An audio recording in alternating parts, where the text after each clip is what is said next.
হাইকোর্টে প্রশ্নের মুখে পুলিশ। রাজ্যের পুলিশ হাইকোর্টে প্রশ্নের মুখে। বসিরহাটে 3 বিজেপি কর্মী খুনের ঘটনায় হাইকোর্টে প্রশ্নের মুখে। কথা বলবো প্রতিনিধি অর্ণবের সঙ্গে। অর্ণব, কেন প্রশ্নের মুখে, কি বলা হচ্ছে হাইকোর্টের পক্ষ থেকে বা বিচারপতির পক্ষ থেকে?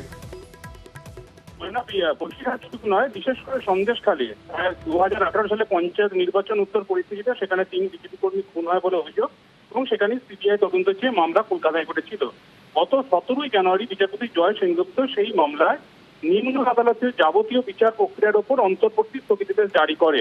এরপরেও আজ বিচারপতি জয় সেনগুপ্ত জানতে পারেন অন্তত মামলাকারীদের কাছ থেকে যে ট্রায়ালে স্টে দেওয়ার সত্ত্বেও সেখানে চার্জশিট অতিরিক্ত জমা দিয়েছে পুলিশ। তারপরে বিচারপতি কিছুটা ক্ষুব্ধ হন।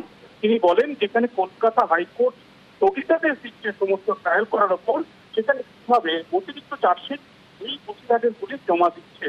এবং এই যদি ঘটনা হয় তাহলে কিন্তু আদালত ছেড়ে কথা বলবে না, এবং এক্ষেত্রে আদালত অবমাননার দায় পড়তে হবে এই বিজেপি খুনের যে তদন্ত রাজ্য পুলিশ করছে তার তদন্তকারী আধিকারিককে। যদিও শেষ পুরো বিষয়টা পরিস্থিতি নিয়ন্ত্রণে আনেন রাজ্যের senior standing council Amitesh Bandyopadhyay. তিনি জানান, আদালতের নির্দেশ হয়তো বুঝতে পুলিশের কোথাও সমস্যা হয়ে থাকতে পারে, তবে চার্জশিট এখনো জমা পড়েনি, চার্জশিট জমা দিতে চলেছে।